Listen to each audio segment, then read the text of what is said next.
देवियों और सज्जनों, नमस्कार। महात्मा कबीर का सच श्रृंखला में हम लोग महात्मा कबीर का घर बार देख रहे थे। इसमें हम लोगों ने देखा कि किस तरह लोगों ने महात्मा कबीर की एक पत्नी, दो पत्नी, शिष्या, वेश्या और क्या क्या बताया, जबकि लोग महात्मा कबीर को विरक्त संत मानता है। कनक कामिनी के संबंध में उन्होंने इतनी साखियां कही हैं, इतने पद कहे हैं कि वो जन जन में व्याप्त हैं, फिर भी लोग मानते नहीं हैं। ये कहां की विद्वता है कि एक तरफ तो कहते हैं कि कबीर व्यंग के सम्राट हैं, और जब कबीर वाणी का वो अनुवाद करते हैं या व्याख्या करते हैं तब वो अभिधा से आगे जाते ही नहीं। तो क्यों व्यंग का सम्राट कहते हो भाई? मत कहो व्यंग का सम्राट। लोभ संभरण नहीं करवा रहा हूं कुछ और कबीर वाणियों का आपको सुनाने का, क्योंकि इसका उपयोग बाद में होगा। क्योंकि यहां कई कई तरह के लोग हैं, वो पुत्र भी कई तरह के बना सकते हैं। वैसे भी अपने यहां पुत्र तो कई तरह के कहे गए हैं। एक क्षेत्रज पुत्र भी कहा गया, औरस पुत्र, क्षेत्रज पुत्र, कितने तरह के पुत्र होते हैं, तो ये भी कह सकते हैं। क्योंकि अब आगे हम पुत्र और पुत्रियों की बात करेंगे। मैंने यह सिद्ध कर दिया कि कबीर की कोई पत्नी नहीं थी, लेकिन बिना पत्नी के भी तो पुत्र हो सकता है, ये भी कह सकते हैं। इसलिए उन चार पत्नियों का देखा जाना जरूरी है। एक कनक अरु कामिनी, ये लंबी तलवार। इसमें कनक और कामिनी दोनों आए। ये लंबी तलवार चाले थे हरिमिलन को, बीचे ही रूढ़ा, बीचे ही लीन्हा मार। ये ऐसी तलवारें हैं जो हरिमिलन को चलोगे तो बीच में ही ये काम तमाम कर देंगी, कनक और कामनी। दूसरा, एक कनक और कामनी दो अग्नि की झाल। ये दोनों क्या है? अग्नि की झाल है। अग्नि की झाल क्या होती है? झाल उस अग्नि को कहते हैं जो ऊपर से राख हो गई होती है लेकिन अंदर जलती रहती है, तो उसको झाल कहते हैं। मतलब आग की चमक दिखाई नहीं देती और रहती आग है, उसको झाल कहते हैं। तो दोनों आग की झाल हैं, मालूम नहीं पड़ेगा, लेकिन होगा क्या?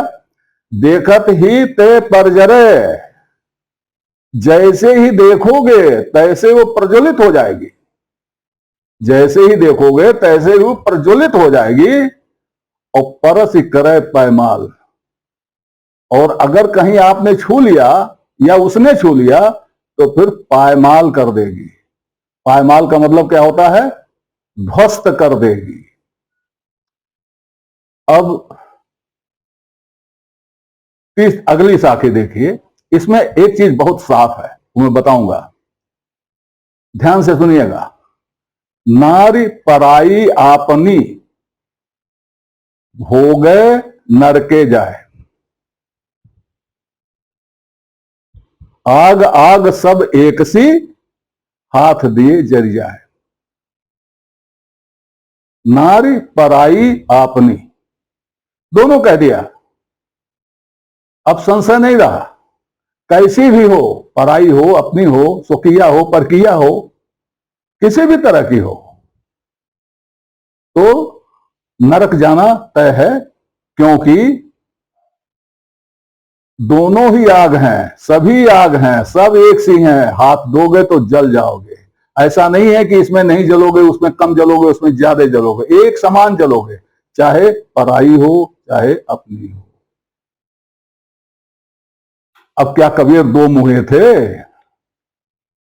कि कहते कुछ थे करते कुछ थे? लोगों को कहते थे कि नारी ऐसी, कंचन ऐसी और कामनी ऐसी, और अपना कामनी लेकर चलते थे, अपना नारी लेकर चलते थे। ये विद्वान कहना क्या चाहते हैं? ये विद्वान है कैसे?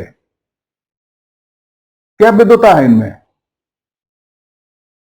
समझ पाते नहीं है कि कबीर की नारी क्या है, समझ नहीं पाते कि कबीर का कनक क्या है, समझ नहीं पाते कि कबीर के बच्चे क्या है, कबीर की बेटी क्या है, ये समझ ही नहीं पाते। कबीर का घर क्या है, कुछ नहीं समझ पाते।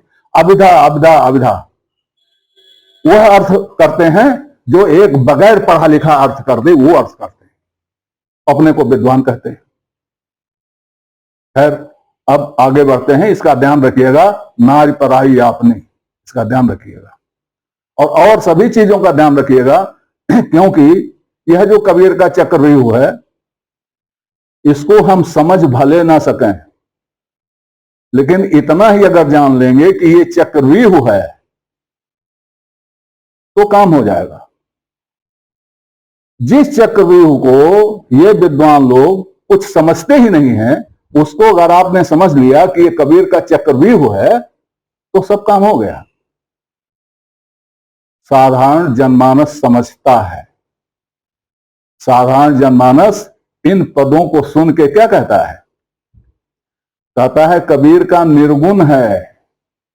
वो नहीं कहता कि कबीर का घरबार है, वो नहीं कहता कि कबीर के रिश्तेदार हैं सब, कहता है कबीर का निर्गुण है, या कहता है कबीर की उलटवासी है, या कहता है कबीर की पहेली है। सब नहीं बूझ पाएंगे, ये साधारण जनमानस कहता है। आप हैं जो कि घुसते ही नहीं उसके अंदर, और आप कहते हैं तो कुछ नहीं है। लेकिन अगर हम आप ये समझ गए कि नहीं ये तो चक्रव्यूह है, तो इतने से काम हो जाएगा। हाँ, अगर उसमें घुस के आपने उसको समझ लिया तो बहुत काम हो जाएगा। उसको तोड़ दिया तो फिर क्या कहने, आप कबीर हो गए। खैर, आगे देखते हैं। हमने आपको एक कहानी सुनाई थी, वेद और वेदनी वाली। एक बार फिर उस ओर लौटिए। 4 वेद, एक विद्यार्थी ने कहा। 8 वेद और वेदनी मिलकर 8, एक कढ़े हुए ने कहा। वेद वेदनी और बेटा बेटी 4 करके 16, एक और कढ़े हुए आदमी ने कहा। लेकिन हैं कितने? हैं तो 4 ही। कढ़े हुए और बहुत कढ़े हुए के 8 और 16 कहने से वेद 8 और 16 नहीं हो जाएंगे। तो बाबू श्याम सुंदर दास के यह कहने से कि कबीर का एक घर था, कबीर की एक पत्नी थी, या डॉक्टर राम कुमार वर्मा के यह कहने से कि कबीर की 2 पत्नियां थीं, एक को छोड़ के दूसरी उन्होंने रख ली थी, दूसरी वाली वेश्या थी, यह कहने से कबीर घरवारी संत नहीं हो जाएंगे। वो रहेंगे विरक्त ही, विरक्त के विरक्त ही, चाहे कितने कढ़े आवे, चाहे कितने पढ़े आवे। अब फिर से लौटते हैं बाबू श्याम सुंदर दास की ओर, क्योंकि मैंने पहले ही कहा है कि सारी मान्यताएं वही चली आ रही हैं आज तक जो इन लोगों ने खूंटा गाड़ के तय कर दिया था। किसी को उसे देखने की फुर्सत नहीं है, और बिना उसके देखे लकीर का फकीर होने से काम नहीं चलेगा। और जैसा काम चल रहा है वैसा हम सभी लोग जान ही रहे हैं। तो देखते हैं, जैसे प्रायः से ले आए थे, प्रायः से ले आए थे लोई को, वैसे देखिए ये ले आ रहे हैं इनको कहां से, क्या ले आ रहे हो।